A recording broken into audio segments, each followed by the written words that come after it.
ভীষণভাবে এটা নিয়ে কথা বলতে চাই। মুখ্যমন্ত্রী উনি সদয় হন, উনি দেখুক বিষয়টা, টোটাল বিষয়টা ওনার হাতে আছে, অস্বীকার করার উপায় নেই।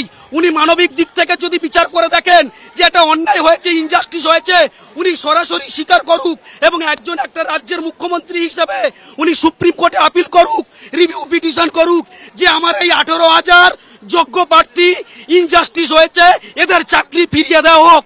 অনলি ওয়ান দাবি, উই ওয়ান্ট জাস্টিস, এবং আমরা আমাদের চাকরি ফিরে পেতে চাই, সব পদে বহাল থাকতে চাই। আমি কথা বলবো একেবারে একজন শিক্ষকের সঙ্গে আমি কথা বলবো। খুব একটা উল্লেখযোগ্য বিষয় দেখলাম যে মমতা বন্দ্যোপাধ্যায় আপনাদের ডেকেছেন, কিন্তু এইটা কি বলতে পারবেন যে শাসক দল বা তৃণমূল কংগ্রেস যারা অযোগ্য এবং যোগ্য, আমরা দেখেছি যে হাইকোর্টেও কিন্তু এই যোগ্য অযোগ্যর সেগ্রিগেশনটা করতে বলেছিল, সেটা তাহলে সরকার কি দায় এড়াতে পারে?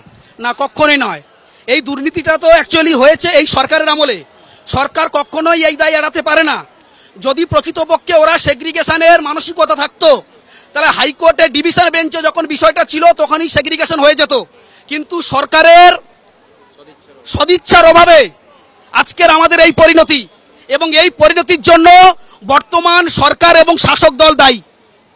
একেবারে আরেকটা বিষয় বলবো, এই যে যারা অযোগ্য চাকরি প্রার্থী কিছুক্ষণ আগে এসেছিল, তারা যোগ্য চাকরি প্রার্থীদের আই কার্ড কেড়ে নিচ্ছে। এখানে পুলিশ প্রশাসন আছে, প্রশাসন দায় এড়াতে পারে? প্রশাসন কখনোই দায় এড়াতে পারে না, কারণ প্রশাসনের মদতেই এই জিনিসগুলো হচ্ছে।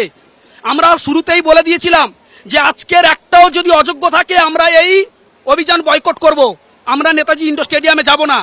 তৎসত্ত্বেও আমরা দেখলাম কি আমাদের আসার আগে যারা ব্ল্যাঙ্ক ওএমআর সাদা খাতা, যাদের এলিগেশন আছে, সেই সমস্ত ক্যান্ডিডেট গুলো আগে দাঁড়িয়ে গেছে এবং যথারীতি পুলিশ প্রশাসন তাদেরকেই প্রোটেকশন দিচ্ছে, এবং এই দায় কখনো পুলিশ প্রশাসন এড়াতে পারে না। কারণ এর জন্য আমরাও ধিক্কার জানাচ্ছি। আপনারা আপনাদের পরিবারের ছোট ছোট ছেলেমেয়েরা আছে, এই নতুন সমাজ গড়ার জন্য এই শিক্ষকদের পাশে থাকুন। এই সভ্যতা, এই সমাজ কিসের জন্য? যদি না ন্যায়ের বিচার হয়, সত্যের বিচার হয়। আমরা সত্যের বিচার, ন্যায়ের বিচার কোনো দিক থেকে পাইনি। বর্তমান শাসক দলের থেকে তো পাইনি, বিরোধী দলের থেকেও পাইনি, আর বর্তমানে যে সুপ্রিম কোর্ট যেটা ন্যায়ালয়, সেই ন্যায়ালয়েও আমরা সঠিক বিচার পেলাম না। এ কিসের বিচার যেখানে আমরা ন্যায় পাচ্ছি না? এ কিসের বিচার যেখানে এতগুলো সরকারি কর্মচারীর অন্ন কেড়ে নেওয়া হলো? আমার ছোট ছোট ভাই বোন আছে, আমার ভাই অসুস্থ, মেন্টালি ডিপ্রাইভ, আমার বিবাহযোগ্য বোন আছে, কালকের থেকে আমি ওদের মুখে কি অন্ন তুলে দেবো আমি জানি না। এই বিচার ব্যবস্থাকে ধিক্কার জানাই। এ দেশ ভারতবর্ষ আমার নয়, এ বাংলা আমার নয়। যে বাংলা বিদ্যাসাগরের, রামমোহনের, স্বামী বিবেকানন্দের, রবীন্দ্রনাথ ঠাকুরের, সেই ভারতবর্ষ, সেই বাংলা আজকে ধিক্কার জানাচ্ছি।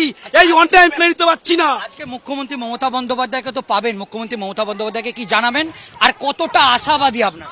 সত্যি কথা বলতে আমরা ভীষণভাবে এটা নিয়ে কথা বলতে চাই। মুখ্যমন্ত্রী উনি সদয় হন, উনি দেখুক বিষয়টা, টোটাল বিষয়টা ওনার হাতে আছে, অস্বীকার করার উপায় নেই। উনি মানবিক দিক থেকে যদি বিচার করে দেখেন যে এটা অন্যায় হয়েছে, ইনজাস্টিস হয়েছে, উনি সরাসরি স্বীকার করুক এবং একটা রাজ্যের মুখ্যমন্ত্রী হিসেবে উনি সুপ্রিম কোর্টে আপিল করুক, রিভিউ পিটিশন করুক যে আমার এই 18,000 যোগ্য প্রার্থী ইনজাস্টিস হয়েছে, এদের চাকরি ফিরিয়ে দেওয়া হোক। অনলি ওয়ান দাবি, উই ওয়ান্ট জাস্টিস, এবং আমরা আমাদের চাকরি ফিরে পেতে চাই, সব পদে বহাল থাকতে চাই। অনির্বাণ, যে শিক্ষকের সঙ্গে কথা বললাম, অবশ্যই তার পরিবারের, তার মা আছে, বাবা আছে, তার ভাই অসুস্থ এবং বিবাহযোগ্য বোন, এইরকম অনেক সমস্যা আছে।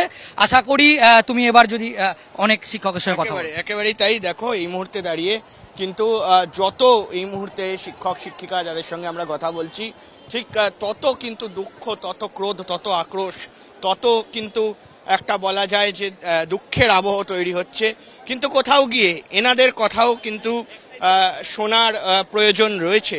এবং আপনারা কোথা থেকে আসছেন? আপনি কোন স্কুলে? আমি সুন্দরবনের একদম প্রত্যন্ত এলাকা সেন্ট্রাল সাব জেলা এমসি হাই স্কুলের একজন ম্যাডাম ছিলাম, বর্তমানে তো চাকরি হারা। সেই মুহূর্তে দাঁড়িয়ে যোগ্য অযোগ্য যে প্রশ্নটি এই মুহূর্তে উঠছে, সেখানে দাঁড়িয়ে আপনারা ওএমআর সাবমিট করে বিভিন্ন বিষয়গুলো তো করেছেন, কিন্তু এর জন্য দায়ী কে মনে? এর জন্য দায়ী কে? এর জন্য দায়ী হচ্ছে আমাদের রাজ্য সরকার, আমাদের সিস্টেম। সর্বদল নির্বিশেষে সবাই দায়ী, সর্বদল রাজনীতি করেছে, সবাই রাজনীতির খেলা খেলেছে। রাজ্য সরকার নিজের পিঠ বাঁচানোর জন্য আমাদেরকে ঘুঁটি বানিয়েছে, কেন্দ্র সরকার রাজ্য সরকারকে তোপ ফেলার জন্য আমাদেরকে ঘুঁটি বানিয়েছে যে সামনে ভোট আসছে, তো সামনে ভোট আসছে, বাংলা বিদ্রোহ করবে, বাংলা আগুন জ্বালাবে। সুপ্রিম কোর্টের রায়টা নিয়ে কি বলবেন? সুপ্রিম কোর্টে এরকম একটা রায় হতে পারে আমার জীবনে সেইটুকুতে ভাবতে পারিনি। কেননা আমরা জানতাম যে দেশের সর্বোচ্চ আদালত যেখানে ন্যায়ের প্রতিষ্ঠা হয়, কিন্তু সেখানে একটা অন্যায় আদালত তো বলছে যে যোগ্য অযোগ্য একটা সেকশন তারা করেছে, না হলে তারা কি করে বললো যে এত জন 12% সুদ সমেত মাইনে ফেরত দেবে? কি করে তারা বলছে? পশ্চিমবঙ্গ সরকার বা কমিশন যদি কোর্টে রিপোর্ট না জমা দেয় তাহলে দায়টা কার? তাহলে কি সেটা কোর্টের রায়টাকে ভুল বলা যায়? দেখুন 2014 সালে যে টেটটা হয়েছিল তার যদি মিরর ইমেজ থেকে থাকে, আমাদের পরীক্ষা 2016 সালে হয়েছে, তার মিরর ইমেজ নেই, এটা ভাবতে হবে আমাদেরকে। সিবিআই থেকে হার্ড ডিস্ক উদ্ধার হয়েছে, সেই হার্ড ডিস্ককে কেন রাজ্য সরকার মান্যতা দেবে না যে ওই মিরর ইমেজগুলো আসল মিরর ইমেজ? আমাদেরকে এরকম বিপদে কেন ফেলবে? আমাদের রুজি রোজগার আজ থেকে কাল গেলে কি খাবো আমি জানি না। আমার বাড়িতে অসুস্থ বাবা মা আছে, আমার ভাই আমার বাবা মা সবাই আমার উপর ডিপেন্ডেন্ট। আজ থেকে পরে আমি কাল কি খাবো, আমার কাছে কি আসবে? আত্মহত্যার সামিল আমি। এর দায় কে নেবে? প্রত্যেকটা দল এখানে রাজনীতি করে যাচ্ছে, প্রত্যেককে দোষারোপ করে যাচ্ছে, কিন্তু কেউ বলছে না যে এর থেকে মুক্তি পাওয়ার উপায় কি। আমি তো অযোগ্য নই, আমার কাছে ওএমআর আছে, আমার কাছে অ্যাডমিট আছে, আমার কাছে সবকিছু আছে। সুপ্রিম কোর্ট প্রমাণ করে দেখাক যে আমি অযোগ্য, আমাকে প্রমাণ করে দেখাক, তাহলে আমার এই শাস্তি কেন? আমি এই শাস্তি নেব কেন? যেখানে আমার সংবিধান বলে যে কোনো নির্দোষের যেন শাস্তি না হয়, আমার বিরুদ্ধে দোষ খুঁজুক, তারপর আমি শাস্তি মাথায় নেব। মুখ্যমন্ত্রী মমতা বন্দ্যোপাধ্যায়ের সঙ্গে এখানে কথা বলতে এসছেন, সেখানে সুরাহা বেরোবে বলে মনে হয়? দেখুন আমরা আশাবাদী, আমরা অবশ্যই আশাবাদী, কারণ একমাত্র যদি সুরাহা বের করতে হয় আমার ধারণা উনিই পারবে। উনি এবং ওনার যে এই এত প্রশাসন, এত কোয়ালিফাইড। কেন উনি পারবেন মানে কেন? দেখুন ওনাকে করতে হবে, এটাই আমাদের দাবি। এই মুহূর্তে আমাদের কাছে কিন্তু আর কোনো অপশন নেই, আমরা একদম রাস্তায় এসে বসেছি। এই মুহূর্তে আমাদের মাননীয় মুখ্যমন্ত্রীর কাছে এটাই দাবি যে ওনাকে যেন তেন প্রকারে না, আমাদের চাকরি কিন্তু ফিরিয়ে দিতে হবে। আমাদের চাকরি, আমরা কোনো রকম কোনো দুর্নীতির সাথে জড়িত নই, আমাদের এগেনস্টে কোনো অ্যালিগেশন হাইকোর্ট থেকে শুরু করে সুপ্রিম কোর্ট কোথাও প্রমাণিত হয়নি, আমাদের কাছে সমস্ত ভ্যালিড ডকুমেন্ট আছে। সেই জন্যই আমরা আজকে অনেক আশা নিয়ে এসেছি, আমরা যাতে আমাদের পুরনো চাকরি সসম্মানে ফেরত পাই, সেটার জন্যই আমরা কিন্তু এখানে এসেছি এবং সেটাই করতে হবে। সুপ্রিম কোর্টের রায়টা বাধা হয়ে দাঁড়াতে পারে? দেখুন সুপ্রিম কোর্টের রায়তে যোগ্য অযোগ্য কিন্তু আলাদা করা গেছে। সুপ্রিম কোর্টের রায়তে এটা স্পষ্ট আছে যে কিছু জন টাকা ফেরত দেবে, সেই লিস্টে কিন্তু আমাদের কারোর নাম নেই, অর্থাৎ আমরা এখানে টাকা ফেরত দেব না। সুতরাং তাহলে আমরা কারা বলুন? তাহলে নিশ্চয়ই আমাদের এগেনস্টে কোনো দোষ পাওয়া যাচ্ছে না, তাহলে কিসের জন্য আমাদের চাকরি? সুযোগ এখনো আছে, যদি সুপ্রিম কোর্টে যখন রিভিউ পিটিশন বা কিউরেটিভ পিটিশনে যাওয়া হবে, যদি আমাদের মিরর ইমেজ থেকে প্রকাশ করে বলা হয় যে হ্যাঁ এটা আমাদের স্বচ্ছ মিরর ইমেজ, যদি এইভাবে যদি রিভিউ পিটিশনে যাওয়া যায়, সুযোগ আমাদেরকে বাঁচানোর এখনো আছে।